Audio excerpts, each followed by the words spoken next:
নমস্কার প্রিয় দর্শক, আরও আধুনিক মেট্রো পাচ্ছে কলকাতা। এবার চালকবিহীন মেট্রো চালানোর প্রস্তুতি শুরু রেলের। দিল্লির পর এবার কলকাতায় ছুটবে চালকবিহীন মেট্রো। তবে কবে থেকে চালু হবে এবং কোন কোন রুটে দৌড়াবে এই ট্রেন, বিস্তার আলোচনায় যাব। কিন্তু তার পূর্বে আজকের ভিডিওটির আরও দুটি গুরুত্বপূর্ণ আপডেট আলোচনা করব। যার প্রথম আপডেটটি হলো অমৃত ভারত স্টেশন প্রকল্পের কাজ এ রাজ্যেও চলছে জোর কদমে। ভারতীয় রেলের তরফে বিবৃতি প্রকাশ করে জানানো হলো নবদ্বীপ ধাম স্টেশনের জন্য 21.8 কোটি টাকা বরাদ্দ করার কথা। হাওড়া ডিভিশনের ব্যান্ডেল কাটোয়ার সেকশনে গুরুত্বপূর্ণ নবদ্বীপ ধাম রেল স্টেশন। তীর্থযাত্রীরা এই স্টেশনটি ব্যবহার করেন। নবদ্বীপ ধাম ও তার পরের বিষ্ণুপ্রিয়া হল্টে নেমে নদী পেরিয়ে যাওয়া যায় মায়াপুরে। সেই গুরুত্বপূর্ণ নবদ্বীপ ধামকেই ঢেলে সাজাচ্ছে ভারতীয় রেল। গত বছরের ফেব্রুয়ারি মাসে ভারতীয় রেল মন্ত্রকের তরফে তালিকা প্রকাশ করে জানানো হয়েছিল 1275টি রেল স্টেশনে হবে অমৃত ভারত স্টেশন প্রকল্পের কাজ। স্টেশনের পরিকাঠামোর উন্নয়ন সংস্কার কাজের মাধ্যমে বিশ্বমানের করে তোলা হবে বিভিন্ন স্টেশনকে। সেই তালিকায় নাম আছে নবদ্বীপ ধামের। বাংলায় যে 94টি স্টেশনের নাম অমৃত ভারত স্টেশন প্রকল্পের তালিকায় রাখা হয়েছিল, তাতে ব্যান্ডেল কাটোয়া সেকশনে ব্যান্ডেল, অম্বিকা কালনা, নবদ্বীপ ধাম এবং কাটোয়ার নামও রয়েছে। এই স্টেশনগুলিতে দূরপাল্লার মেল এবং এক্সপ্রেস ট্রেনও দাঁড়ায়।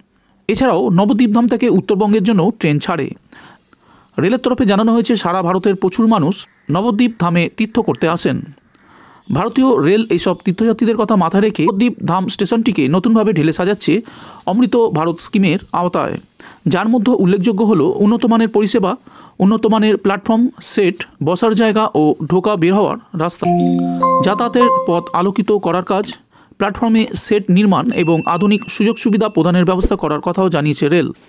স্টেশনটি হয়ে উঠবে বিশ্বমানের, যাতে আগামী দিনে নবদ্বীপকে অবলম্বন করে আর্থসামাজিক উন্নতি, মানুষের রুজি রোজগারের ব্যবস্থা বৃদ্ধি। যে ছবি প্রকাশ করা হয়েছে তাতে বর্তমান ও আগামী নবদ্বীপ ধাম স্টেশনের মধ্যে আমূল পরিবর্তন পরিলক্ষিত হবে।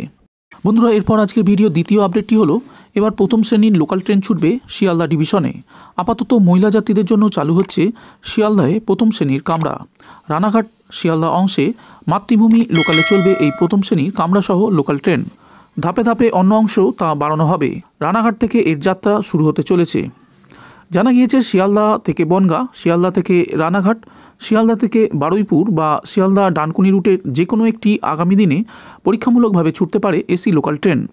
উল্লেখ্য, কলকাতায় এসি মেট্রো পরিষেবা সফলভাবে চলছে। সেই অভিজ্ঞতা কাজে লাগাবে লোকাল ট্রেন পরিচালনার ক্ষেত্রেও। তাই পূর্ব রেলের কর্তাদের আশা, এসি লোকাল ট্রেন পরিচালনার ক্ষেত্রে কোনো সমস্যায় পড়তে হবে না তাদের। প্রসঙ্গত, ভারতে ইতিমধ্যেই পশ্চিম এবং মধ্য রেলের তরফে এসি লোকাল ট্রেন চালানো হয়। মুম্বাইতে দারুণ জনপ্রিয় হয়েছে এই এসি লোকাল ট্রেন পরিষেবা। এই আবহে বাংলার প্রাথমিকভাবে পরীক্ষামূলক ট্রেন চালানো হবে একটি রুটে। এরপর যাত্রীদের মন বুঝে পরিষেবা বাড়ানোর দিকে নজর দিতে পারে রেল কর্তৃপক্ষ। তবে এসি রেকের লোকাল ট্রেনের ভাড়া কত হবে তা এখনও জানানো হয়নি পূর্ব রেলের তরফে।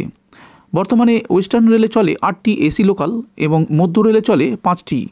আপাতত সেন্ট্রাল রেল বা মধ্য রেলে এসি লোকাল ট্রেন বাড়ানোর কোনো খবর নেই। তবে পূর্ব রেলের অধীনে এসি লোকাল চললে উপকৃত হবে বহু মানুষ, কারণ এই লাইনে অনেক বেশি মানুষ যাতায়াত করেন। তাতে লাভের অঙ্ক বাড়বে রেলের। সম্প্রতি রেলের তরফে 12 কোচের এসি রেক তৈরি করার কথা বলা হয়েছে ইন্টিগ্রাল কোচ ফ্যাক্টরিকে। মোট 8টি এসি ট্রেন তৈরির কথা বলা হয়েছে। এর মধ্যে ওয়েস্টার্ন রেলকে দেওয়া হবে 4টি ট্রেন। 2023 থেকে 24-এ 2টি এবং 2024 থেকে 25-এ আরও 2টি ট্রেন পাবে। এছাড়া পূর্ব রেল, দক্ষিণ রেলের জন্য বরাদ্দ হয়েছে ট্রেন। পূর্ব রেল 2টি ট্রেন পাবে সূত্রের খবর। হাওড়া ও শিয়ালদা 2 ডিভিশনই পূর্ব রেলের অধীনে। বন্ধুরা, এবার যা যাক আজকের ভিডিওর শেষ আপডেটটির দিকে। নতুন বছরে আরও আধুনিক মেট্রো পাচ্ছে কলকাতা। দিল্লির পর এবার এই শহরে চলবে চালকবিহীন মেট্রো। আগামী দিনে সেক্টর 5 থেকে শিয়ালদা পর্যন্ত ইস্ট ওয়েস্ট মেট্রোয় চলবে 5টি রেক। এই রেক চলবে পুরোপুরি চালকবিহীন অবস্থায়। তবে আপাতত মোটরম্যান থাকবে কেবিনে। গোটা বিষয়টি তিনি পর্যবেক্ষণ করবেন। 1984-তে দেশের প্রথম মেট্রো চালু হয় কলকাতায়। এবার আরও অত্যাধুনিক মেট্রো চলবে এই শহরের বুকে। দিল্লির পর এবার কলকাতায় ছুটবে চালকবিহীন মেট্রো। চলতি বছরের আগামী মাস থেকেই এই পরিষেবা চালু করতে চাইছে রেল। সেই অনুযায়ী বারবার পরীক্ষা চলছে নয়া প্রযুক্তির 5টি রেক নিয়ে। ইস্ট ওয়েস্ট মেট্রো প্রকল্পের 8টি স্টেশনে চলবে চালকবিহীন মেট্রো। সেক্টর 5 থেকে শিয়ালদা পর্যন্ত চালানো হবে এই রেকগুলি। চালকবিহীন রেক তৈরি করছে ব্যাঙ্গালুরু আর্থ মুভার লিমিটেড। একটি রেকে থাকবে 6টি বগি। রাজ্যের সংস্কৃতির কথা মাথায় রেখে রেকের নকশা তৈরি করা হচ্ছে। এক বগি থেকে অন্য বগিতে যাওয়ার রাস্তাও আরও চওড়া করা হবে। সম্পূর্ণ শীততাপ মেট্রোয় সাশ্রয় হবে বিদ্যুৎ খরচ। যাত্রীদের সুবিধার জন্য প্রতি বগিতে থাকবে টকিং পয়েন্ট। অর্থাৎ কোনো সমস্যা হলে সরাসরি স্টেশন ম্যানেজারের সঙ্গে কথা বলা যাবে। প্রতি রেকের দাম 65 কোটি টাকা বলে জানা যাচ্ছে। বিশেষ সফটওয়্যারের সাহায্যে চালক ছাড়াই ছুটবে এই মেট্রো। অবশ্য প্রথমেই চালকবিহীনভাবে মেট্রো চালানো হবে না বলে জানানো হয়েছে মেট্রো রেলের পক্ষ থেকে। প্রথম 4 মাস ট্রেনে থাকবে মোটরম্যান, ধীরে ধীরে সরানো হবে চালককে।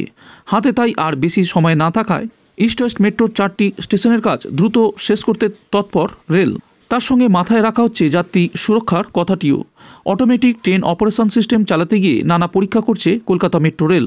এই পদ্ধতিতে 74 কিলোমিটার গতিবেগে ছোটানো হচ্ছে মেট্রো, তবে ধীরে ধীরে আরও গতি বাড়ানো হবে।